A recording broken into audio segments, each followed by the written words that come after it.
அவர் அவர் விஜய் கிட்ட பேசுறாரு, விஜயை சந்திக்கிறாரு, காங்கிரஸ் கிட்ட அதிகாரத்தில் பங்கு, ஆட்சியில் பங்குன்ற உறுதியை கொடுத்துட்டாரு, காங்கிரஸ் விஜய் கிட்ட போயிரும் அப்படிங்கிற மாதிரியான கருத்துக்களை ஊடகங்கள் தான் பேசிக்கிட்டு எழுதிக்கிட்டு இருந்தாங்க. டெல்லி தலைமை இப்ப வரைக்கும் அவர் கண்டிக்கவே இல்லை. மாநில தலைமை கடிதம் எழுதியும் அவர் மேல நடவடிக்கை எடுங்கன்னு சொல்லியும் இப்ப வரைக்கும் அவர் மேல நடவடிக்கை எடுத்ததா தெரியல. அப்படிங்கும் போது அப்ப மாநில தலைமை ஒரு நிலைப்பாடு, தேச தலைவர் ஒரு நிலைப்பாடு இருக்கிற மாதிரியான ஒரு தோற்றம்ல நமக்கு கிடைக்கும்.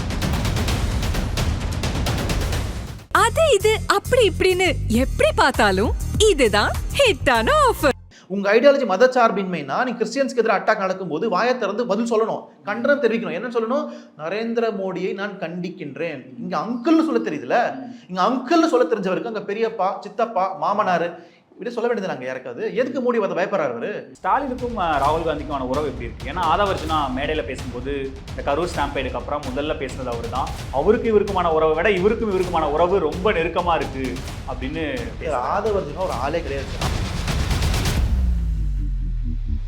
பாஜக களத்துல இல்ல அப்படின்னு ஒருத்தர் சொல்றாருன்னா அவருக்கு எந்த அளவுக்கு அரசியல் அறிவு இருக்குன்னு நீங்க பாருங்களேன். தமிழ்நாட்டில் திருப்பரங்குன்ற ஆரம்பிச்சு பல பகுதிகளில் பாஜகவுடைய அட்டூழியங்கள் என்ன பார்த்துட்டு இருக்கோம். தமிழ்நாட்டில் திமுக ஓகே, மற்ற மாநிலங்களில் விஜயோடைய விசிபிலிட்டி நமக்கு தேவைப்படுது அப்படின்ற ஒரு ஆஸ்பெக்ட்ல பார்க்கும்போது காங்கிரஸ் விஜய் நேச்சுரல் அலைன்னு டிவிகே உடைய தேசிய செய்தி தொடர்பாளர்கள் வெளிப்படையாக பிரஸ் மீட்ல பேசுறாங்க. அப்போ உங்களுக்கு பாஜகவை எதிர்க்க மாட்டேன், திமுக மட்டும் நான் திட்டுறேன், எனக்கு திமுக மேல காமிக்கிற வேகமும் கோபமும் வீரமும் விவேகமும் ஏன் எனக்கு பிஜேபி மேல 1% வர மாட்டேங்குது? இந்த பக்கத்துல ஒன்றிய அரசு, மத்திய அரசு அப்படின்னு கண்டிக்கிறாரு, இந்த பக்கத்துல திமுக முதலமைச்சர் தீய சக்தி. திமுக உடைய குரல், திமுக பேசுறது, திமுக டோன். நீங்க இன்னும் நிறைய காங்கிரஸ் தொடர்பாளர்கள் முழுக்க திமுக உடைய ஸ்டாண்ட் எடுக்கிறீங்க, திமுக நிலைப்பாட்டு எடுக்கிறீங்க. காங்கிரஸ் கட்சிக்குன்னு ஒரு சுயமே இல்லையா? பாஜகவினுடைய பி டீமாக விஜய் செயல்படுறாங்க. நான் வெளிப்படையா சொல்றேன். என்னன்னா கன்வென்ஷனலாவே திமுக காங்கிரஸ் ஓட் பேங்க் யாரு? மைனாரிட்டிஸ், தலித் சமூகம், ஓபிசி சமூகம். இப்ப என்னன்னா இவங்க எல்லாருமே ஸ்பிளிட் ஆகுறாங்க ரெண்டு குரூப்பா. உங்க toilet cleaner bison toilet cleaner குவாலிட்டியை விட பெட்டர்னு நிரூபிச்சா உங்க மொத்த பணமும் ரீஃபண்ட். பைசன் டாய்லெட் கிளீனர் இப்போது 79 ரூபாயில். குறைந்த விலை, நிறைந்த தரம், தங்கள் தேவைகள் அனைத்தும் ஒரே இடத்தில். ஜெயச்சந்திரன். நியூஸ் கிளிட்ஸ் நேயர்களுக்கு வணக்கம். இன்றைய சிறப்பு நேர்காணலில் நம்மோடு காங்கிரஸ் செய்தி தொடர்பாளர் திரு இனியன் ராபர்ட் நம்மோடு இணைந்திருக்கிறார். அவரை வரவேற்ற நிகழ்ச்சியில் பார்க்கலாம். சார் வணக்கம். சார் வணக்கம். சார் என்ன நடக்குது காங்கிரஸ்குள்ளார? ஏகப்பட்ட குளறுபடிகள், ஏகப்பட்ட சிக்கல், ஆளாளுக்கு ஒரு கருத்து சொல்றாங்க. கூட்டணி தொடர்பான ஒரு கிளாரிட்டி இன்னைக்கு தான் வந்திருக்கு. ஆனால் அந்த பேச்சுவார்த்தை நடந்ததா சொல்றாங்க. பிரவீன் சக்கரவர்த்தி போய் சந்திச்ச விஷயங்கள் எல்லாமே தொடர்ந்து அரசியல் அரங்கில் ஒரு உயிர்ப்போடையே இருக்கு. தலைவர்களுக்குள்ளேயும் நிறைய முரண்பட்ட கருத்துக்கள் தொடர்ச்சியாக போய்கிட்டே இருக்கு. பொதுவெளிக்கே அது வந்துருச்சு. என்னதான் நடந்துட்டு இருக்கு காங்கிரஸ்? இல்ல சார், ஆக்சுவலா சொல்லணும்னா ஒரு பிரச்சனையுமே இல்லை. திமுக காங்கிரஸ் கூட்டணிக்குள்ள எந்த பிரச்சனையுமே இல்லை. பிரச்சனை இருப்பதாக ஊடகங்கள் தான் அதை பெரிதுபடுத்தி காமிச்சாங்களே தவிர மற்றபடி இயற்கையாகவே எந்த பிரச்சனையுமே கிடையாது. ஒரு சில குழப்பம் ஏற்பட்டுச்சு. அது ரொம்ப ரொம்ப 0.1%. அந்த குழப்பத்துக்கும் பிரவீன் சக்கரவர்த்தி என்கிற ஒரு நபர் காரணம். அவர் அவ்வளோ பெரிய ஆள்லாம் கிடையாது. அவர் மீடியாக்கள் தான் அவ்வளோ ப்ரொஜெக்ட் பண்ணி அவர் அவர் விஜய் கிட்ட பேசுறாரு, விஜயை சந்திக்கிறாரு, காங்கிரஸ் கிட்ட அதிகாரத்தில் பங்கு, ஆட்சியில் பங்குன்ற உறுதியை கொடுத்துட்டாரு, காங்கிரஸ் விஜய் கிட்ட போயிரும் அப்படிங்கிற மாதிரியான கருத்துக்களை ஊடகங்கள் தான் பேசிக்கிட்டு எழுதிக்கிட்டு இருந்தாங்க. ஆனா தலைவர் செல்வ பிறந்தகை ரொம்ப அமைதி காத்தார். ஏன்னா அது அவர் தன்னுடைய சுய விளம்பரத்துக்கு தான் பண்ணிட்டு இருக்காரே தவிர கட்சியின் நலனுக்கோ கூட்டணி நலனுக்கோ அதை பண்ணலன்றதுல ரொம்ப தெளிவா இருந்தார், பொறுமையா இருந்தார். கரெக்ட். ஆனா அதே அந்த பிரவீன் சக்கரவர்த்தி நீங்க நினைக்கிற மாதிரி மாநில தலைமைக்குள்ள கட்டுப்பட்டவரா தெரியல. அவர் டெல்லியில இருந்து வராரு. டெல்லியில ஒரு ஆளுமை செலுத்த வரக்கூடியவரா இருக்காரு. ராகுல் காந்தி நெருங்கிய தொடர்பில் இருக்காரு. டெல்லி தலைமை இப்ப வரைக்கும் அவர் கண்டிக்கவே இல்லை. மாநில தலைமை கடிதம் எழுதியும் அவர் மேல நடவடிக்கை எடுங்கன்னு சொல்லியும் இப்ப வரைக்கும் அவர் மேல நடவடிக்கை எடுத்ததா தெரியல. அப்படிங்கும் போது அப்ப மாநில தலைமை ஒரு நிலைப்பாடு, தேச தலைவர் ஒரு நிலைப்பாடு இருக்கிற மாதிரியான ஒரு தோற்றம்ல நமக்கு கிடைக்கும். சார், அதாவது பிரவீன் சக்கரவர்த்தி என்கிற நபர் ஆல் இண்டியா ப்ரொஃபஷனல்ஸ் காங்கிரஸ் என்கிற அமைப்பினுடைய தலைவராக இருக்கிறார்.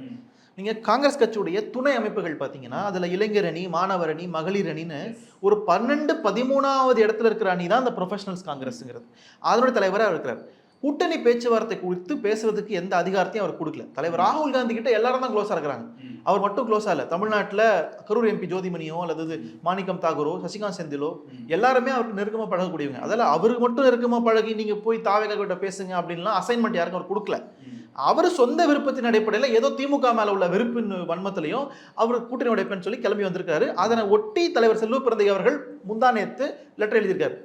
அதை டெல்லிக்கு அனுப்பிச்சிருக்காங்க. அது பரிசீலனையில் இருக்கும். அது நிச்சயமாக அதுக்கான நடவடிக்கை எடுப்பாங்க. இப்போ நீங்க சொல்றீங்க சைலண்டா இருக்கிறாங்கன்ட்டு, ஆனா காங்கிரஸ் ஒரு ஜனநாயக கட்சி, ஒரு ப்ராசஸ் கொஞ்சம் ஸ்லோவா தான் இருக்கும், ஆனா கடினமான ஒரு பதில் கிடைக்கும். ஒன்னு அவர் இது மாதிரி பண்ணாதீங்க அப்படின்னு ஒரு ஷோகாஸ் நோட்டீஸ் அனுப்புவாங்க அவருக்கு, அல்லது அவர் நீக்கப்படுவார். இதுதான் 2 நடக்கும். ஏன்னா இந்த மாதிரி கூட்டணி அது தமிழ்நாட்டுக்குள்ள நீங்க குழப்பத்தை ஏற்படுத்தும் வகையில யார் செஞ்சாலுமே அது பார்லிமெண்ட்ல பாதிக்கும். பாராளுமன்றத்துல காங்கிரஸுக்கு உறுதுணையா நிற்கிற ஒரே கட்சி திமுக. இந்தியாவிலேயே காங்கிரஸுக்கு உறுதுணையா நிற்கிற ஒரே கட்சி திமுக தாங்க. 28 நாடாளுமன்ற உறுப்பினர்கள் இருக்கிறாங்க. பாஜக எதிர்த்து எல்லா போராட்டங்களையும் வெளிநடப்பு செய்யறது, தர்ணா பண்றது எல்லாத்துலயுமே திமுக கூட நிற்குது. அப்போ பார்லிமெண்ட் சென்ட்ரிக்கா யோசிக்கிற காங்கிரஸ் எப்படி திமுக வெளியில போன்ற அடிப்படை கேள்வி இருக்குல்ல. ஆனால் இவங்க என்ன சொல்கிறாங்கன்னா, இப்போ விஜயை வச்சு விஜய்கிட்ட ஒரு வேளை காங்கிரஸ் போகிற பட்சத்தில், அஃப்கோர்ஸ் அது இல்லைன்னு இன்னைக்கு மேனில் பொறுப்பால் உறுதிப்படுத்திட்டாரு. ஆனால் இந்த ஸ்பெகுலேஷன்ஸ் ஆனால் இருந்துகிட்டே தான் இருக்குது. விஜய் போகிற பட்சத்தில் சதர்ன் ஸ்டேட்ஸில் விஜய்க்கு இருக்கிற செல்வாக்கு, உதாரணத்துக்கு கேரளா, கர்நாடகா மாதிரியான மாநிலங்களில் அவரோட செல்வாக்கு காங்கிரஸுக்கு தேவைப்படுது. தமிழ்நாட்டில் திமுக ஓகே, மற்ற மாநிலங்களில் விஜயோடைய விசிபிலிட்டி நமக்கு தேவைப்படுது அப்படின்ற ஒரு ஆஸ்பெக்டில் பார்க்கும்போது காங்கிரஸ் விஜய் நேச்சுரல் அலைன்னு டிவிகேவுடைய தேசிய செய்தி தொடர்பாளர்கள் வெளிப்படையாக பிரஸ் மீட்ல பேசுறாங்களே, காங்கிரஸும் தாவேக்காவும் தாங்க நேச்சுரல் அலை அப்படின்றாங்களே. தாவேக்கா காரங்களுக்கு ஒரு ஆசை இருக்கு, காங்கிரஸ் வந்தா நல்லா இருக்கும்ட்டு. ஆனா எங்களுக்கு அந்த ஆசை இல்லைங்க. எங்களுக்கு விஜய் மேல நிறைய சந்தேகம் இருக்கு. அதுக்கு முன்னாடி கேரளா அரசியல் எப்படின்னா, சினிமாக்குலாம் ஓட்டு கிடையாதுங்க, அங்க கொள்கைக்கு தான் ஓட்டு. அங்கே கம்யூனிஸ்டா காங்கிரஸான்றது, அங்கே கம்யூனிசமா சோசியலிசமான்றது அங்கே டிபேட் அங்கே தவிர சினிமாலாம் அங்கே போயிலாம் அரசியலில் பெருமளவுலாம் சாதிக்க முடியாது. இது ஒன்று கிரவுண்டே கம்ப்ளீட்லி வேற. ரெண்டாவது, விஜய் யாருன்னு எங்களுக்கு தெரியலங்க. விஜய் உண்மையிலே செக்குலர் ஃபோர்ஸ்னு எங்களுக்கு சந்தேகமாக இருக்குது எங்களுக்கு. ஏன்னா அவர் மதசார்பற்ற கட்சிங்கிறாரு, பெரியார் அம்பேத்கர்னு டைட்டில் வச்சுக்கிறாரு. ஆனால் அவரோட எந்த நடவடிக்கையுமே மதசார்பற்ற தன்மையோட இல்லை. இப்போ கிறிஸ்மஸ் அன்னைக்கு வட இந்தியா முழுக்க கலவரம் நடக்குதுங்க. இந்த பக்கம் நரேந்திர மோடி போய் சர்ச்சுக்கு பிரேயர் பண்ற மாதிரி ஒரு போட்டோ ஷூட், இந்த பக்கம் விஎஸ்பியும் பஜ்ரங் தளும் கலவரத்தில் ஈடுபடுறாங்க, சர்ச்சுக்குள்ள போய் இடிக்கிறாங்க, உடைக்கிறாங்க, அடிக்கிறாங்க. சரிங்களா? அப்போ இங்க ஒரு மைனாரிட்டியில இருந்து வந்த விஜய்னு சொல்லக்கூடியவர், மைனாரிட்டிஸ் எல்லாம் விஜய் ஓட்டு போட போறாங்கன்னு சொல்லக்கூடிய அந்த விஜய் சிறுபான்மை சமூகத்துக்கு பாதிப்பு ஏற்படும் போது ஏன் அவர் குரல் கொடுக்க மாட்டேங்கிறாரு? அந்த கட்சியுடைய பொதுச் செயலாளர், இந்த கொள்கை பரப்பு செயலாளர், அதுக்கப்புறம் திரு அருண்ராஜ் ஐஆர்எஸ் எல்லாருமே கண்டனம் தெரிவிச்சாங்க. எனக்கு அது வேணாங்க, எனக்கு அது வேண்டாம் தான் பாயிண்ட். அந்த கட்சியின் தலைவருக்கு என்ன பிரச்சனை எனக்கு புரியல. எனக்கு அவர் பேச தெரியாது, அவருக்கு இல்ல பேச வரலையா, அவருக்கு ஒத்துக்கோங்க, அவருக்கு பேச தெரியாதுங்க, அவருக்கு பேச வரலங்க, ஸ்கிரிப்ட் கொடுத்தா அவர் பேசுவார், அவரு பேசுவாரு, நம்ம எதிர்பார்க்க அப்படி தலைவர் இருக்கிறாருங்க. இது முக்கியமான விஷயங்க. நீங்க உங்க ஐடியாலஜி மதச்சார்பின்மை சொல்றீங்க. உங்க ஐடியாலஜி மதச்சார்பின்மைனா நீங்க கிறிஸ்டியன்ஸ்க்கு எதிராக அட்டாக் நடக்கும்போது வாயை திறந்து பதில் சொல்லணும், கண்டனம் தெரிவிக்கணும். என்ன சொல்லணும்? நரேந்திர மோடியை நான் கண்டிக்கின்றேன். இங்க அங்கிள்னு சொல்ல தெரியுதுல, இங்க அங்கிள்னு சொல்ல தெரிஞ்சவருக்கு அங்க பெரியப்பா, சித்தப்பா, மாமனாரு இப்படி சொல்ல வேண்டியது. நாங்க யாருக்காது எதுக்கு மோடி அதை பயப்படுறாரு? இல்ல பயமா, இல்ல வேற டீலிங் இல்ல. அவங்க என்ன சொல்றாங்கன்னா, நாங்க இந்த தேர்தலை ஃபிக்ஸ் பண்ணியிருக்கிறது திமுக தான் எங்க எதிரி, களத்துல இல்லாதவங்களை பத்தியும் களத்துக்கே சம்மந்தம் இல்லாதவங்களை பத்தி நான் ஏன் கவலைப்படணும்னு கேட்கிறாரு. அந்த பாயிண்ட்ல ஒரு லாஜிக் இருக்குல்ல. இது மாநில தேர்தல், திமுக எங்களுடைய நேரடி எதிரி, திமுகவை நாங்க வீழ்த்தணும்னு நினைக்கிறோம். பாஜக 2029 பாத்துக்கலாம்னு ஒரு யோசிக்கிறாரு. அந்த ஸ்ட்ராட்டஜி கரெக்ட் தானே? நீங்க தேர்தலா பாருங்க, அந்த ஸ்ட்ராட்டஜி கரெக்ட் தானே? எனக்கு என்ன வேடிக்கையா இருக்குன்னா, பாஜக களத்துல இல்ல அப்படின்னு ஒருத்தர் சொல்றாருன்னா அவருக்கு எந்த அளவுக்கு அரசியல் அறிவு இருக்குன்னு நீங்க பாருங்களேன். தமிழ்நாட்டுல திருப்பரங்குன்ற ஆரம்பிச்சு பல பகுதிகளில் பாஜகவுடைய அட்டூழியங்கள் என்ன பார்த்துட்டு இருக்கோம். தமிழ்நாட்டுக்குள்ள எப்படியாவது இறங்கிட முடியாதுன்னு துடிக்கிறாங்க 10 வருஷமா. பாஜக அரசியல் இங்க ஸ்டேக்கே இல்லை அப்படின்னு சொல்லக்கூடியவருக்கு எந்த அளவுக்கு அரசியல் அறிவு இருக்குன்றத நான் புரிஞ்சுக்கிறேன் இந்த ஸ்டேட்மெண்ட் மூலமா. அப்போ உங்களுக்கு பாஜகவை எதிர்க்க மாட்டேன், திமுக மட்டும் நான் திட்டுவேன், எனக்கு திமுக மேல காமிக்கிற வேகமும் கோபமும் வீரமும் விவேகமும் ஏன் எனக்கு பிஜேபி மேல 1% வர மாட்டேங்குது? இந்த பக்கத்துல ஒன்றிய அரசு, மத்திய அரசு அப்படின்னு கண்டிக்கிறாரு, இந்த பக்கத்துல திமுக முதலமைச்சர் இது தீய சக்தி. சார், குஜராத்ல 11 பேர் ஒரு பிரெக்னன்ட் விமனை கேங் ரேப் பண்ணி கொலை பண்ணவன் தீய சக்தி கிடையாது. மத்திய பிரதேஷ்ல மாட்டுக்கு எடுத்துட்டு போனான்னு சொல்லி அடிச்சு கொன்னவன் தீய சக்தி கிடையாது. கிராம் ஸ்டேன்ஸ் பாதையார 2 குழந்தைகளோட ஜீப்ல வச்சு எரிச்சவன் தீய சக்தி கிடையாதான். திமுக தீய சக்தியாம். சரிங்களா? அப்ப இவங்களை கேள்வி கேட்க மாட்டார் அவரு.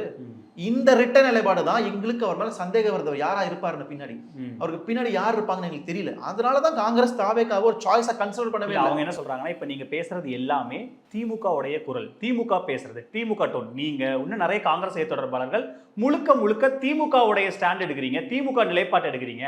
காங்கிரஸ் கட்சிக்குன்னு ஒரு சுயமே இல்லையா? நீங்க சுயமாவே யோசிக்கவே மாட்டீங்களா? நீங்க இவ்வளவு திமுக ஆதரவு ஏன் எடுக்கிறீங்கன்னு கேக்குறாங்க. இல்ல, எனக்கு என்ன அப்படி என்ன திமுக உங்களுக்கு செஞ்சது? உங்களுக்கு ஆட்சியில் பங்கு கொடுத்தாங்களா? இல்ல என்ன பண்ணாங்க? உங்களுக்கு 67 ஆட்சி இழந்தீங்க, இப்ப என்ன வருஷம் ஆகுது? காங்கிரஸ் இன்னைக்கு இவ்வளவு இருக்கிறதுக்கு காரணமே இந்த மனநிலை தான்ன்றாங்க. திமுக ஆட்சியில் அதிகாரத்தில் பங்கு கொடுக்கலன்றது எங்களுக்கு தெரியும். எங்களுக்கு அது வேணுன்ற கோரிக்கை எங்களுக்கு இருக்கு எதிர்காலத்தில். சந்தேகமே, அது வேற டிபார்ட்மெண்ட், வேற பிரச்சனை. அது நேத்து மதிமுக பொதுச் செயலாளர் ஒரு பேரணி நடைபெற போறாரு. அதுல விடுதலை புலிகள் தடை செய்யப்பட்ட இயக்கமான விடுதலை புலிகளுடைய புகைப்படம் பிரபாகரன் படத்தை பயன்படுத்தினாருன்னு இந்த இந்தியா கூட்டணியில் முரண்பாடை வச்சு காங்கிரஸ் லீட் நடப்பிக்கிறது. காங்கிரஸ் அதுக்கு போல யாரும் போல, லோக்கல்லையும் போல, ஸ்டேட் லீடர் யாரும் போல. அப்போ நாங்க இங்க திமுகவுக்கும் இந்தியா கூட்டணிக்கும் விசுவாசமா இருக்கோம் யார் அதை சொல்றா? இந்த கொள்கை மதச்சார்பின்மை, சமூக நீதி, இந்த 2 கொள்கையிலும் நாங்க திமுக, மதிமுக, இடதுசாரிகள், விடுதலை சிறுத்தைகள் ஒரே புள்ளியில பயணிக்கிறோம். ஆனா எங்களுக்குள்ள ஏகப்பட்ட முரண்பாடுகள் இருக்கு. அது வேற. இப்போ கம்யூனிஸ்ட் கட்சிக்கும் காங்கிரஸ் கட்சிக்கும் பொருளாதார ரீதியாக நிறைய டிஃபரன்சஸ் இருக்கு. அதை மறுக்கிறதுக்கு எதுவும் இல்லை. எங்களுக்கும் விடுதலை சிறுத்தைகளுக்கும் அரசியலே நிறைய முரண்பாடுகள் இருக்கு. ஆனா இந்த புள்ளி வருதுல, சோஷியல் ஜஸ்டிஸ், செக்குலரிசம்னு வரும்போது எங்களுக்கு ஒத்துமை இருக்கு. அதே புள்ளியில தானே விஜய் இணைய மாட்டேங்கிறாரு. இல்லையே அவர் இல்லையே, அவர் நம்ம உண்மையான சமூக நீதி உருவாக்குவோம் வாங்கன்னு கூப்பிடுறாரு.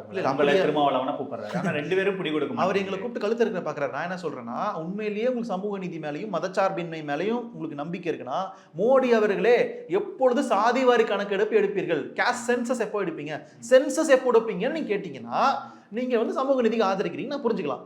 மோடி அவர்களே விஹெச்பி பஜ்ரங் தள் ஆட்கள் வட இந்தியாவில் இஸ்லாமியர்களும் கிறிஸ்தவர்களையும் அடிச்சு கொள்றாங்க அப்படின்னு உங்க ஆளுங்க நீங்க போட்டோ ஷூட் பண்றீங்களா, இந்த பக்கம் அடிச்சு கொள்றாங்களே, எதிர்த்து கேள்வி கேளுங்க ஐயா அப்படின்னு மோடி அவர்களே, பெரியப்பா மோடி அவர்களே, சித்தப்பா மோடி அவர்களே அப்படின்னு சொன்னாருன்னா நான் அதை வரவேற்கிறேன்.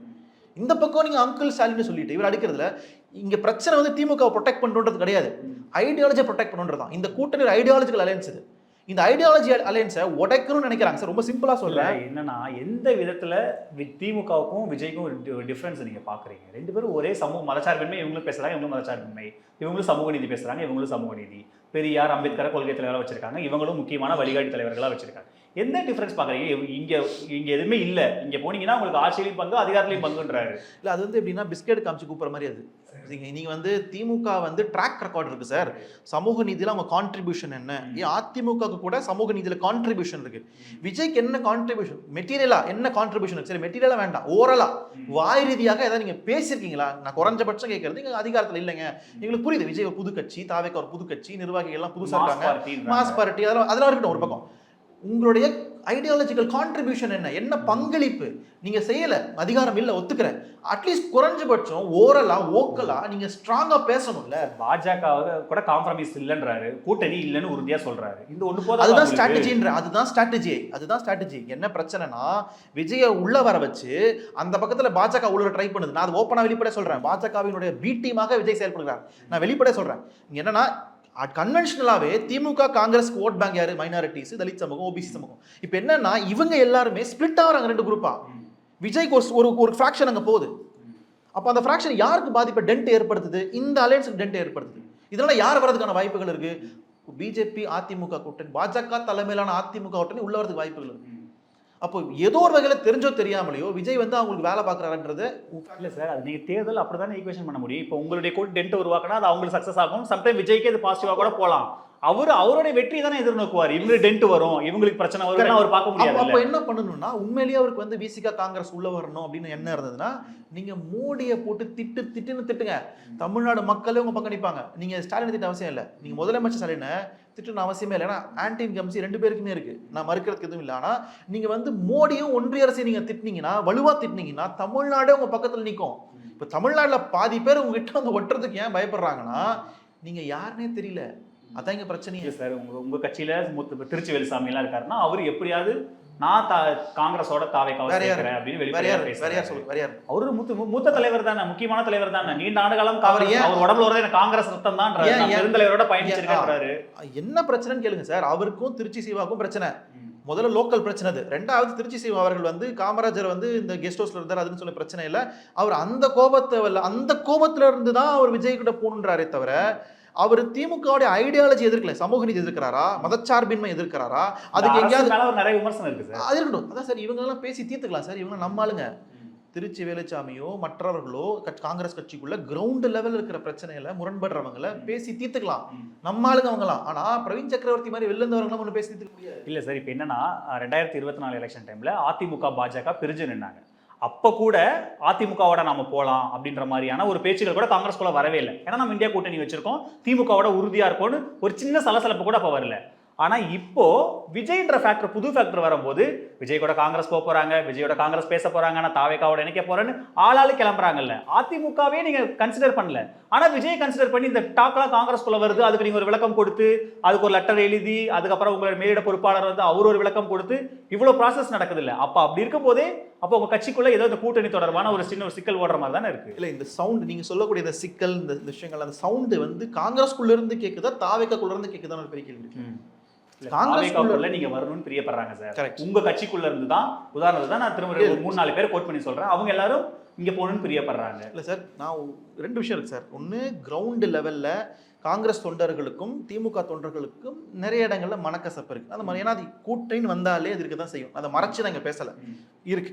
ஆனா அதை விஜய் கிட்ட போறதன் மூலமா சரி செஞ்சுக்கலான்ற அந்த முயற்சி அது சரியான ஒரு முடிவா இருக்காதுன்றதான் காங்கிரஸ் கட்சி, அதிகார கட்சி தலைமையினுடைய நிலைப்பாடு. ஏன்னா அவரு அதுக்கு பொருத்தமானவரான்றதான் கேள்விங்க. எங்களுக்கு நீங்க உங்களுக்குள்ள முரண்பாடுகள் இருக்கலாம், அது வேற விஷயம் ஆர்கனைசேஷனலா. பட் ஐடியாலஜிக்கலா யோசி, அதான் ஐடியாலஜி மேல இருக்கும். ஐடியாலஜிக்கலா பார்க்கும்போது உங்க ஆல்டர்னேட்டிவ் விஜய் இருக்க தகுதியானவரா அப்படின்னு கேட்டீங்கன்னா பதில் தெரியல.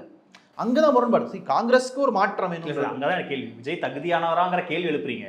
ஆனா தகுதியா இருந்தா அதிமுக தனியா இருந்த போது கூட நீங்க கூட்டணி தொடர்பான ஒரு சின்ன பேச்சு கூட வரல. சொல்றேன், ஆனா தகுதியானவரா விஜய் அப்படின்ற கேள்வி எழுப்பும் போதே அவரை தொட்டி பேச்சு வருது இல்ல. இல்ல அதிமுக நீங்க எந்த டைம்ல பாராளுமன்ற தேர்தலுக்கு ஒரு ஷார்ட் கேப்ல தான் அந்த பிரிவு ஏற்படுது பாஜகக்கும். ஆனா அதிமுக முழுக்க பாஜக கண்ட்ரோல்ல இயக்கப்பட்ட கட்சியில அங்க விஜய் வந்து தெரியல, ஆனா அதிமுக தெரியும்.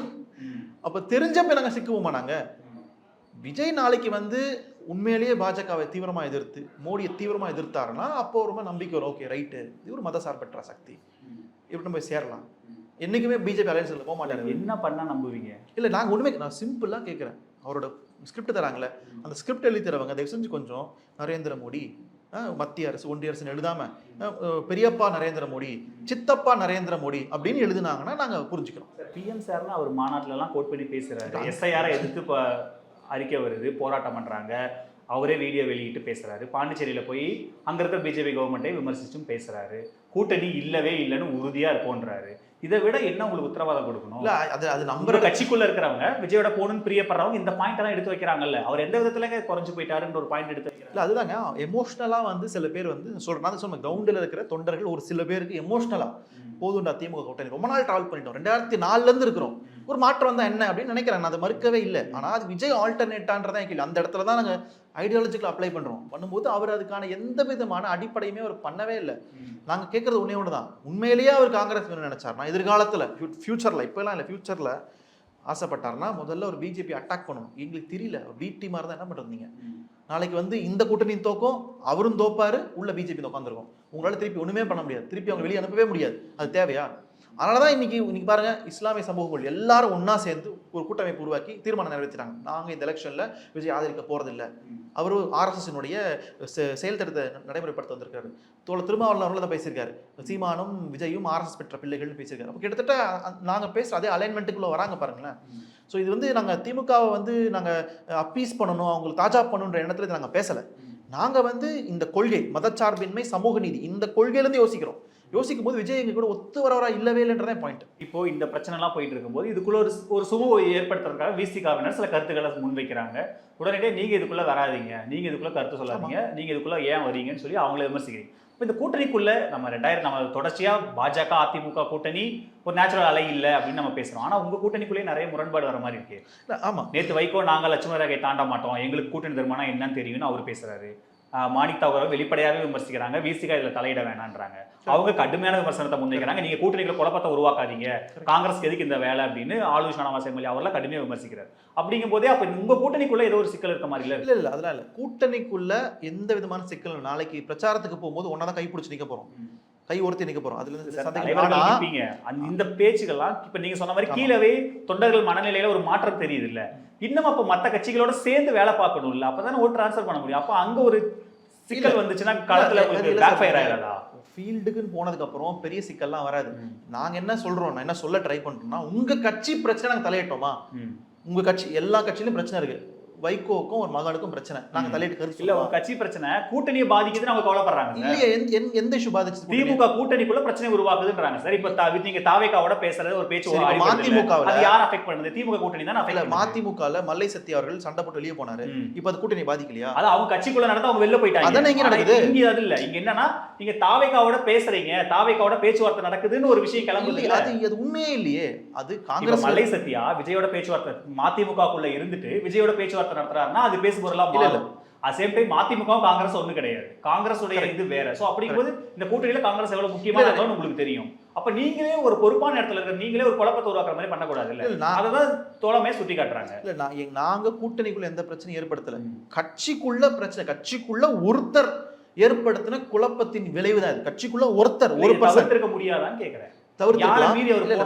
தவிர்த்திருக்கலாம், தவிர்க்கப்பட வேண்டிய ஒன்றதுல நாங்க மறுக்கிறோம், அதுல சந்தேகமே எனக்கு இல்லை. ஆனா இதை நீங்க விமர்சனம் பண்ணாதீங்கன்றோம். எங்க கட்சிக்குள்ள ஒருத்தர் வந்து பேச கருத்தை நீங்க வெளியில விமர்சனம் பண்ணாதீங்க, அது ஏத்துக்க முடியல எங்களால. ஏன்னா நாங்க உங்க பிரச்சனை தலையிடவே இல்லை. நாங்க சரிங்களா, உங்க கட்சி பிரச்சனை எதுவும் தலையிடவே இல்லைங்க. நீங்க ஏன் எங்க விமர்சனம் பண்றீங்க, கருத்து சொல்றீங்கன்றதா எங்களுக்கு அஃபெண்டிங்கா இருக்கு. நாங்க அதை ரியாக்ட் பண்றோம். நாங்க இப்போ அதே உரிமை அது. இந்த ஏற்கனவே இப்போ காங்கிரஸ் இப்ப வருது. ஆனா ஒரு 2 ஆண்டுகளுக்கு முன்னாடி விசிகாவும் தாவேக்காவும் கூட்டணி நீங்க வரணும்னு திருமாவளவன தொடர்ச்சியான அழைப்புகள் இருந்துட்டே இருந்தது. அப்ப திருமாவளவன் ரொம்ப கிளாரிட்டியா நிறைய நேர்காணல்ல நாங்க கூட்டணிக்கு போக மாட்டோம், ஏன் கூட்டணிக்கு போக மாட்டோம்னா விஜயோடன்னு ஒரு கிளாரிட்டி கொடுக்குறாரு. உடனடியா அந்த விஷயத்துக்கு ஒரு ஃபுல் ஸ்டாப் வச்சுட்டாரு. இப்ப அந்த பேசுபொருளே இல்ல.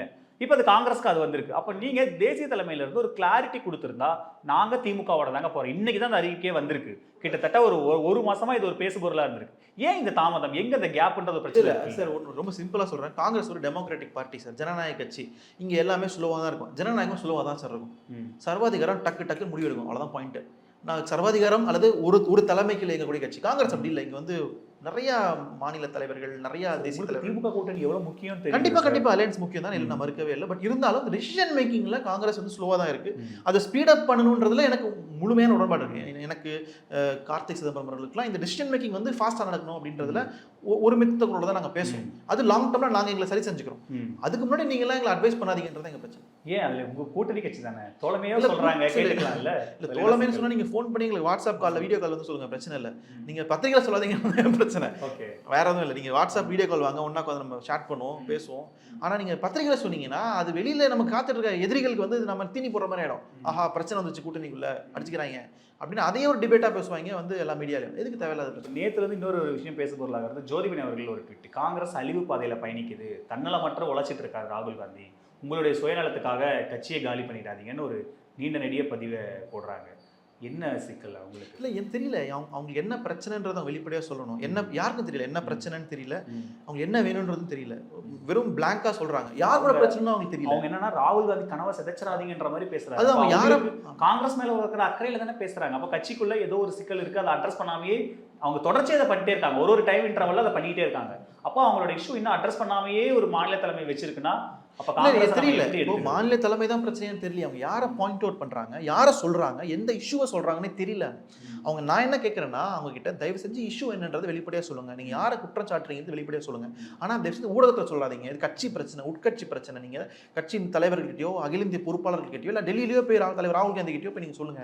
ஊடகத்தை சொல்றது ஒரு தேவையான ஒன்றதான் இருக்குன்றது என்னுடைய ஒரு பாயிண்டா இருக்கு. அஸ் ஸ்போக்ஸ் பர்சன் அதை நினைக்கிறேன் நான். ஏன்னா இது ஒரு சலசலப்பை ஏற்படுத்துது. நேற்று மதிமுக கூட்டணியை வந்து கூட்டத்தை வந்து காங்கிரஸ் புறக்கணிக்கும் போது இந்த செய்தி கூட வருது. அப்போது தேவையில்லாத கற்பனைகள், தேவையில்லாத குழப்பங்கள் ஏற்படுத்துது. அதில் நான் அக்கா கிட்ட என்ன கேட்கறேன்னா, தயவு செஞ்சு நீங்க வந்து இந்த வெளிப்படையா இந்த விஷயத்தை வந்து நீங்க சொல்லிடுங்க, என்ன பிரச்சனை எங்கன்றத. அது கட்சியோ கூட்டணி கட்சியோ நான் பேசி தீர்த்துக்கலான்றதான் என்னுடைய ஒரு தாழ்வான வேண்டுகோள். இப்போ கூட்டணி கட்சிகள் பெரிய அளவுக்கு திமுகவோட அட்டாச்சா இருக்கீங்க, எந்த பிரச்சனையுமே சுட்டி காட்ட மாட்டீங்க. சின்ன சின்ன எவ்வளவு போராட்டங்கள் நடக்குது, எவ்வளவு விஷயங்கள் பாதிக்கப்பட்டு இருக்காங்க, எதுக்குமே கூட்டணி கட்சிகள் எதுவுமே இது பண்ண மாட்டீங்க. அவங்க என்ன சொன்னாலும் அதை கேட்டுட்டு வந்துடுறீங்க. அப்படி எதுக்கு கூட்டணி கட்சியா இருக்கீங்க? நீங்க தனி அதுக்கு திமுகவோட கரைஞ்சிடலாமே அப்படின்ற ஒரு விமர்சனத்தை இபிஎஸ் எல்லா கூட்டங்கள்லையும் வைக்கிறாரு. நீங்கள் எடுத்து பாருங்கள், ஜாக்டோஜி ஆரம்பித்து மாநகராட்சி தூய்மை பணியாளர்கள், அப்புறம் வந்து அஜித்குமார் காவல் நிலையம் மரணம், எல்லாத்துலேயுமே காங்கிரஸ் கட்சியுடைய அறிக்கை இருக்கு. என்கிட்ட காப்பி என்கிட்ட நான் இப்போ காமிக்க ரெடியாக இருக்கு. எல்லாத்துலேயுமே ஆளும் அரசு நாங்கள் அறிக்கை விட்டுருக்கோம், ஆளும் அரசு கண்டிச்சிருக்கோம் நாங்கள். சரிங்களா, தேவையான நேரங்களில் நாங்கள் போராட்டம் நடத்திருக்கோம், பகுதிகள் சார்ந்து நாங்கள். ஆனால் எங்களுக்கு என்னன்னா, இந்த ஆட்சி இந்த போராட்டங்களை சரியாக அது கொண்டு போயிடுறாங்க சார். அதிமுக ஆட்சி இன்னைக்கு எடப்பாடி பழனிசாமி இதை பற்றி பேசுகிற தகுதி இருக்கு. அவங்க ஆட்சியில் போராட்டம் பண்ணால் சுட்டு தள்ளிடுவாங்க. அவங்க ஆட்சியில் போராட்டம் பண்ணால் சுட்டு தள்ளிடுவாங்க. இந்த ஆட்சி இப்படி பண்ணுதா? இவங்க வந்து டெமோக்ராட்டிக்கா வந்து பேசுறாங்க, அதை எப்படி சரி செய்யணும்னு யோசிக்கிறாங்க. அப்போ நாங்க அரெஸ்ட் பண்றாங்களே, இழுத்து போட்டு தூக்கி மட்டைக்கு போட்டு உள்ள தள்ளுறாங்க. அது வந்து காவல்துறையினுடைய ஒரு கை ஒரு தனம், அது வயலன்ஸ், அது தப்பு தான். அது வந்து அரசு கொஞ்சம் குறைச்சிக்கின்றதுல எங்களுக்கு மாட்டு, அதை நாங்கள் பலமுறை சொல்லியிருக்கோம். மாநகராட்சி ஊழியர்கள் வந்து நடத்தின விதம் விசிகா இப்போ சாம்சங் போராட்டம்லாம் எடுத்துக்கோங்களேன், விசிகா கம்யூனிஸ்ட்லாம் களத்துக்கு போறாங்க பண்றாங்க. காங்கிரஸ் வேற அறிக்கையோட நிறுத்திக்குது. பாஜகவுக்கு எதிராக தேசிய அளவில் ஒரு போராட்டம்னா முன்னெடுக்கிறாங்க. எஸ்ஐஆர் ஆகட்டும், தேசிய ஊரக வேலைவாய்ப்பு, இதெல்லாம் முன்னெடுக்கிறாங்க. ஆனா மாநில சார்பா திமுக அரசு மேல வைக்கிற விமர்சனத்துக்கு காங்கிரஸ் எங்க கட்சி பிரச்சனை நாங்க பார்த்தா போதும்பா, இதுக்கெல்லாம் நாங்க வரலங்கிற மாதிரி ஒதுங்கி இருக்குல்ல. அது இல்ல, இது இந்த இஷ்யூவை இன்னும் பெரிய இஷ்யூவா மாத்தணுமா, இல்ல இந்த இஷ்யூவை இப்படியே முடிக்கணும்? அதுக்கு நாங்க சுட்டி காட்டாம அப்படியே இருந்தாலும் சுட்டி காமிச்சு தான் கண்டனம் தெரிவிக்கிறோம் நாங்க. அது ஒரு அறிக்கையோட போதுமா என்ன? இல்ல பொறுப்பான கட்சி அடுத்த இடத்துல, திமுக அடுத்த இடத்துல இருக்கிற பெரிய கட்சி இல்ல சார். அதை நீங்க சுட்டி காட்டல. நாங்க சுட்டி காமிச்சு நாங்க அரசு கிட்ட நாங்க கோரிக்கை வைக்கிறோம். இந்த கோரிக்கையை அரசு சார் அவங்க போராட்டம் பண்றாங்க சார். போராட்டம் பண்றவங்களுக்கு சொல்யூஷன் முக்கியம். அவங்க கூட போய் நிக்கணும்ன்றது ஒண்ணு. ரெண்டாவது சொல்யூஷன் கொடுத்தா அவங்களே கலைஞ்சு போயிருவாங்க. நாங்க என்ன பண்றோம்னா அரசுக்கு அந்த ப்ரெஷரை கொடுத்து சால்வ் பண்ணுன்னு சொல்றோம். அது அரசு சால்வ் பண்ணுது. சாம்சங் ஊழியர்கள் போராட்டம் சால்வ் ஆயிருக்கு. இன்னைக்கு ஜாக்டோ ஜியோ போராட்டம் சால்வ் ஆயிருக்கு. இப்படி அரசுக்கு நாங்க ப்ரெஷர் கொடுத்து சால்வ் பண்ற இடத்துல டிப்ளமேட்டிக்கா நாங்க டீல் பண்றோம். நீங்க ஏன் களத்துல நிக்கிறதும் ஒரு அரசியல் தான். அழுத்தம் கொடுத்து அதை சரி செய்த அரசியல் தான். நாங்க அழுத்தம் கொடுத்து பல விஷயத்தை நாங்க சரி பண்ணிருக்கோம். இதில் இப்போ திரு ப. சிதம்பரம் அவர்கள் சமீபத்தில் ஒரு நேர்காணலில் ஒரு ப்ரெஸ் மீட்டில் பேசும்போது இங்கே கூட்டணியை பற்றி கவலைப்படாதீங்க, தமிழ்நாட்டை பற்றி நான் கவலைப்பட வேணான்னு தேசிய தலைமைக்கு சொல்லிட்டேன், நீங்கள் மற்ற மாநிலங்களை கான்சென்ட்ரேட் பண்ணுங்கள், இங்கே திமுக காங்கிரஸ் கூட்டணி தான் வெற்றி பெறும்னு நான் உறுதியாக சொல்லிட்டேன் அப்படின்னு சொல்கிறாரு. கிட்டத்தட்ட அந்த முடிவு, ஏன்னா இன்றைக்கி உங்கள் மேலிட பொறுப்பாளர் பேசும்போது நாங்கள் திமுகவோட மட்டும்தான் பேசுகிறோம், வேறு யாரோடையும் பேசலை. பிரவீன் சக்கரவர்த்தியை அவர் இக்னோர் பண்ணுறாரு. யாரோ ஒருத்தர் சந்திக்கிற பற்றி நாங்கள் கவலைப்படலை அப்படின்ற ஒரு ஸ்டாண்ட் எடுத்துறாரு. அப்போது டெல்லி தலைமை, மாநிலத்தில் இருக்கிற உங்கள் மேலிட பொறுப்பாளர், மாநில தலைமை, முக்கிய தலைவர்கள் எல்லாரும் திமுகவோட போகணுன்னு தான் பிரியப்படுறாங்க. அதுதான் இறுதி முடிவா? ஆமாம், அதுதான் இறுதி முடிவு. அதான் முடிவு, இறுதி முடிவு அதுதான் முடிவு. ஏன்னா எங்களுக்கு இப்போதைக்கு பார்லிமெண்ட்டில் திமுகவுடைய பலம் தேவை. அங்கே பிஜேபி எதிர்க்கிறதுக்கு எங்களுக்கு பலம் தேவை. அதே மாதிரி திமுகவுக்கு தமிழ்நாட்டில் காங்கிரஸ் தேவை. ஏன்னா காங்கிரஸ் இஸ் அ வேல்யூ. அது வந்து திமுக கூட ஒரு வேல்யூ ஆட் பண்ணுது. ஒரு மதச்சார்பற்ற என்கிற தன்மையை மாசத்துல கூட்டணி கணக்குகள்லாம் மாறப்போகுதுன்னு தாவேகாவினர் தொடர்ச்சியா பேசுறாங்க. சொல்லுவாங்க அவங்க சார். இல்ல அவங்களுக்கு அந்த இது கிடைக்காம அவங்களுடைய தேசிய ஊடகத்துல பேசுறாங்க. அவங்களுக்கு அந்த ஹிண்ட் கிடைக்காம அவங்க அதை கான்ஃபிடென்ட்டா பேச மாட்டாங்கல்ல. அப்பெல்லாம் ஒண்ணும் கிடையாது சார். அவங்க காமெடி ஏதோ ஒரு ஹோப் ஏதாவது கொடுத்துருக்கீங்களா? அதெல்லாம் ஒண்ணும் கிடையாது. அவங்க காமெடி. அதை நான் சொல்றதுக்கு மேலே சொல்றதுக்கு ஒன்றும் இல்லை சரிங்களா. அவங்க நிறைய பேருக்கு அரசியலும் தெரியல, ஒன்றும் தெரியல. கட்சியெல்லாம் பார்க்குறோம் நம்ம. தாவேக்காங்கிறாங்க. பெரியார் படத்தை காமிச்சா யாருன்னு தெரியல, அம்பேத்கர் படத்தை காமிச்சா யாருன்னு தெரியல. அவங்க நிறைய அவங்க வரணுன்றது படுறேன். ஆனா இப்போ நாங்க அங்க நிறைய கருத்து கணிப்புகள் நம்ம பாக்குறோம். டெய்லி 3 கருத்து கணிப்பு 4 கருத்து கணிப்பு வருது. எல்லாரும் கான்ஸ்டன்டா விஜய்க்கு ஒரு 20% 25% ஓட்டு இருக்குன்றாங்க. இன்னைக்கு வந்து ஒரு கருத்து கணிப்புல கூட விஜய் 2ஆம் இடத்துக்கு வரப்போறாருலாம் வருது. ஸோ அப்படிலாம் வச்சு பார்க்கும்போது நீங்க ஏன் விஜய் ஒரு ஃபோர்ஸை கன்சிடர் பண்ணாம ஏன் இக்னோர் பண்றீங்க? பீகார் எலெக்ஷனுக்கு முன்னாடி தேஜஸ்வி யாதவ் வந்து முதலமைச்சர் ஆயிடுவாருன்னு ஒரு கருத்து கணிப்பு, 2ஆவது இடத்துக்கு வருவாருன்னு கருத்து கணிப்பு. ஆனால் ரிசல்ட் பார்த்தீங்கன்னா பிஜேபி அடிச்சு தூக்கிட்டு போயிடுச்சு எங்கேயோ. ஸோ கருத்து கணிப்பில் வச்சுலாம் நாங்கள் வந்து தேர்தல் முடிவுகள்லாம் பார்க்க முடியாது. அது மேபி அது விஜய்க்கு வேண்டியவங்க யாராவது செட் பண்ணி கூட அந்த கருத்து கணிப்பு எடுக்கலாம். கருத்து கணிப்புகள் கருத்து திணிப்புகள் பெரிய மேட்டர்லாம் எங்களுக்கு. இப்போதைக்கு நாங்கள் வந்து இந்த அலைன்ஸ்ல டிராவல் பண்றோம். இதுல ஒத்துமையா நாங்கள் எவ்வளோ இருக்கிறோமோ அந்த அளவுக்கு எங்களுடைய கூட்டணி கணக்குகள் எல்லாம் மாறதுக்கு வாய்ப்பு இருக்கு. அதனால ஒன்றும் கிடையாது சார். பர்ஃபெக்டாக இருக்குது. Alliance is very perfect, very clean. ஆனால் இந்த முறை இந்த கூட்டணி கணக்கு, அதே மாதிரி நீங்கள் களத்தில் போய் வேலை செய்யணும், பூத் முகவர்கள் வேணும், இந்த மாதிரியான ஃபார்முலாஸ் எதுவுமே ஒர்க் ஆகாது. தாவேக்கா உள்ள என்ட்ரு ஆனதுக்கப்புறம் இந்த பேட்டர்னே மாறிடுச்சுன்னு ஆதவர்ஜினா பேசுகிறாங்க. அதெல்லாம் இல்லை சார். நீங்கள் இன்னும் சிஸ்டமேட்டிக்காக தான் ஃபங்க்ஷன் ஆக முடியும். தாவேக்கா வந்து சிஸ்டம்குள்ளே வரலாம. அவங்க வந்து இப்போ நீங்கள் பூத் ஸ்லிப் கொடுக்கறதுல இருந்து பிஎல்ஏ தேவையில்லைன்றாங்க சார். மக்கள் முடிவு எடுத்துட்டா வேவா நினைச்சா அதெல்லாம் பிஎல்ஓவே தேவையில்லைன்றாங்க. அதுதான் அவங்களோட அரசியல் அறிவுன்னு நான் சொல்றேன். திருப்பி சொல்றேன் நான். நீங்க இந்த சிஸ்டம் எப்படி கிராமங்களில் போயிட்டு அங்க இருக்கிற மக்கள் கிட்ட விஜய் எந்த தாக்கத்தை ஏற்படுத்தியிருக்காருன்னு பெரிய கேள்வி இருக்குல்ல. அவங்களுக்கு வந்து அவங்க பூத் ஸ்லிப் கொடுக்கறதுல இருந்து, அவங்க வாக்கு நிலையத்துக்கு கூட்டிட்டு வர்றதுல இருந்து, அவங்களை ஓட்டு போட வைக்கிறது, இது மாதிரி ஒரு ப்ராசஸ் இருக்கு. இந்த ப்ராசஸ் டெமோக்ராட்டிக் ப்ராசஸ். கரெக்ட். இதுதான் இவ்வளவு நாளா நடந்துட்டு இருந்தது. அவங்க அதான் சொல்றாங்க, இவ்வளவு நாளா இப்படிதான் நடந்துட்டு இருந்தது, அதை நாங்க மறுக்கல. ஆனா இந்த தேர்தல் வித்தியாசமான தேர்தலா இருக்கும். நீங்க இது முழுகி பாரம்பரிய கட்சிகள் பண்ண எந்த பேட்டர்னுமே இந்த தேர்தலில் ஒர்க் ஆகாதுன்னு அது செங்கோட்டையன் பேசுறாரு. அவங்க அதீத நம்பிக்கை செய்யறது. நீங்க கன்வென்ஷனலா இருக்கிற சில விஷயங்களை இப்போதைக்கு மாற்ற முடியாதுன்னு தான் ரியாலிட்டி. ஒரு காலத்துல அது இல்லாம போயிடும். ஒரு காலத்துல வந்து பொதுக்கூட்டங்கள் மாநாடுகள் நடக்குமான்னு கூட தெரியல. சோஷியல் மீடியா கேம்பெயின் கூட ஃபுல்லா நடத்தலாம், தெரியல. ஆனா இன்றைக்கு இன்னும் மக்கள் அதுக்கு பெரிய அளவில் அடாப்ட் ஆகணும். there's a change, ஒரு மாற்றம் நிகழுது. அதாவது கன்வென்ஷனல்ல இருந்து கொஞ்சம் மாடர்னா மாறுதுன்ற மாற்று கருத்து இல்லை. ஆனா அது தாவேக்காக தான் முழுமையா போகுன்றதுக்கான உத்தரவாதமும் கிடையாது நம்ம கிட்ட. அது அதீத கற்பனையில் ஓவர் கான்ஃபிடன்ஸ்ல ஆதவர்ஜுனா பேசுறாரு நான் நினைக்கிறேன். அவர் இப்போ இல்லை, முதல்ல இருந்தே ஒரு ஓவர் கான்ஃபிடன்ஸ் இருக்கிறாரு. அது ரொம்ப ஆபத்து கட்சி. இப்போ பாஜக தரப்புல அந்த கூட்டணி தரப்புல பார்த்தா இப்போ நான் அமித்ஷா இந்த வீக்ல டெல்லி தமிழகம் வர இருக்காரு, பிரதமர் அவர்கள் தமிழகம் வர இருக்காரு, பியூஷ் கோயல் ஆலோசனை கூட்டம், நிறைய மத்திய அமைச்சர்கள் தமிழகத்துல முகாமிடுறாங்க, அவங்களோட வேலைகளை தொடர்ச்சியா பார்க்குறாங்க. இங்க திமுக மட்டும்தான் வேலை பார்க்குற மாதிரி இருக்கு. உங்களுடைய டெல்லியில இருந்து வந்து ராகுல் காந்தியோ டெல்லி தலைமை யாருமே தமிழகத்துல ஒரு பொருட்டு திமுக கூட திமுக வேலையை நம்ம டிராவல் பண்ணிடலான்ற அதே கம்ஃபர்ட் ஜோன்லயே திரும்ப இருக்கீங்களோ? இல்ல அப்படிலாம் இல்ல, எல்லா கட்சிகளுமே வேலை செய்யறாங்க. பாஜக அவ்வளவு எஃபர்ட் போடுறாங்க சார். எப்படியே தமிழ்நாடு ஆட்சி மாத்திரம் அவ்வளவு எஃபர்ட் போடுறாங்க. அவங்க கவர்மெண்ட்ல இருக்காங்க, அவங்களுக்கு பெரிய பவர் இருக்குது, அவங்க கிட்ட ஃபினான்ஸ் ஸ்ட்ராங்கா இருக்குது, எவ்வளவு மிஷினரி வச்சிருக்காங்க கையில, அவங்க ஆர்எஸ்எஸ் கையில இருக்கு. பாஜகவை எதிர்க்கிற அளவுக்கு நீங்க பலமான கட்சினா காங்கிரஸ் தான். இந்தியா முழுக்க வேறுன்ற கட்சி காங்கிரஸ் ஒத்துக்கிறேன். அப்ப நீங்க அதை உங்களுக்கு நாங்க பண்றோம். பாஜக அரசு அதிகாரத்துக்கு எதிராக நாங்க நேரடியா போட்டி போற சக்தி இங்க கிடையாது. ஆனா டஃப் கொடுக்குறோம் நாங்க. ஃபார் எக்ஸாம்பிள் தலைவர் ராகுல் காந்தி வராரு, பொங்கலுக்கு பிறகு வராரு, பிரியங்கா காந்தி வராங்க, அதெல்லாம் பிரச்சாரம் ஆரம்பிக்க போறாங்க. தலைவர் ராகுல் காந்தி வந்த பிறகுதான் தமிழ்நாட்டுல பிரச்சாரம் ஆரம்பிக்க போகுது. அவர் தான் இங்க இந்த பிள்ளைய சொல்லி போட போறாரு தமிழ்நாட்டுல. அப்போ உங்களுக்கு இது எல்லாமே ஒரு ப்ரோக்ரஸா தான் தோணும். அவங்க 12ஆம் தேதி மெட்ரோ ரயில் திட்டத்துக்காக பிரதமர் வராரு, நாளைக்கு அமித்ஷா வரதா சொல்றாங்க. மத்திய அமைச்சர்கள் அவங்க ஒரு இங்கேயே முகாம் இருக்காங்க. பீகாரை முடிச்சிட்டோம், அடுத்தது தமிழ்நாடு, வெஸ்ட் பெங்கால்னு அவங்க ஒரு டார்கெட் ஃபிக்ஸ் பண்ணி போறாங்க. அவங்க முடியுதோ முடியலையோ அவங்க கிட்ட ஒரு எய்ம் இருக்கு.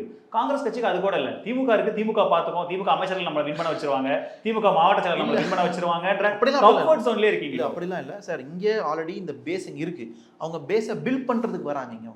அப்போ அவங்க அத்தனை கூட வரதான் செய்வாங்க. ரெண்டாவது கவர்மெண்ட் அவங்க கிட்ட இருக்கு, அரசு நிகழ்ச்சிகளுக்கு வராங்க. அவங்க அதை வச்சு அரசியல் பண்றாங்க. அவங்க அரசு நிகழ்ச்சிகளை அரசியலா மாத்துறாங்க. அவங்க ஒரு காலமும் காங்கிரஸ் அது பண்ணதில்லை. காங்கிரஸ் ஆட்சியில் இருக்கும்போது அரசு நிகழ்ச்சிகளை அரசியல் பண்ணதே கிடையாது. இன்னைக்கு அதை அவங்க பண்றாங்க. நாங்க அரசியல் பண்ண தான் வரோம், கண்டிப்பா நாங்க அது பண்ணுவோம். ராகுல் காந்தி வருவாரு, பிரியங்கா காந்தி வருவாங்க, சோனியா காந்தி வருவாங்க, எல்லாரும் வருவாங்க.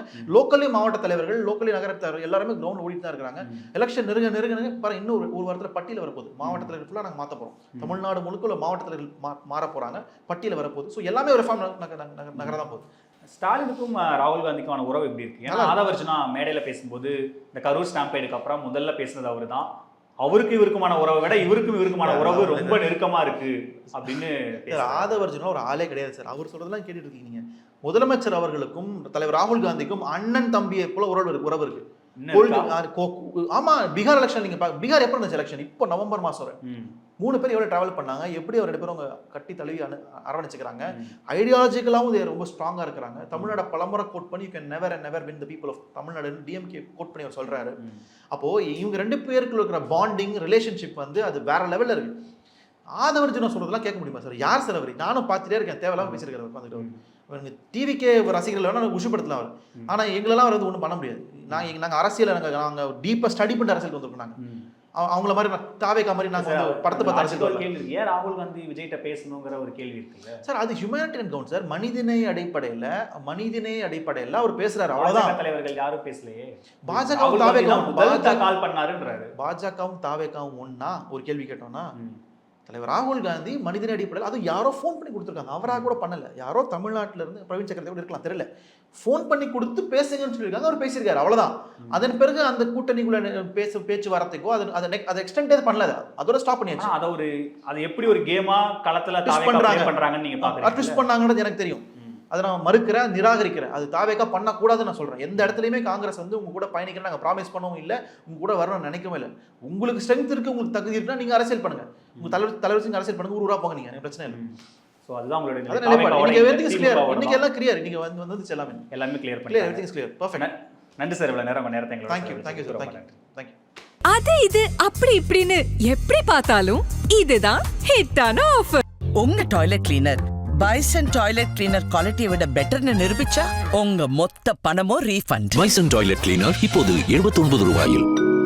குறைந்த விலை, நிறைந்த தரம், தங்கள் தேவைகள் அனைத்தும் ஒரே இடத்தில். ஜெயச்சந்திரன்.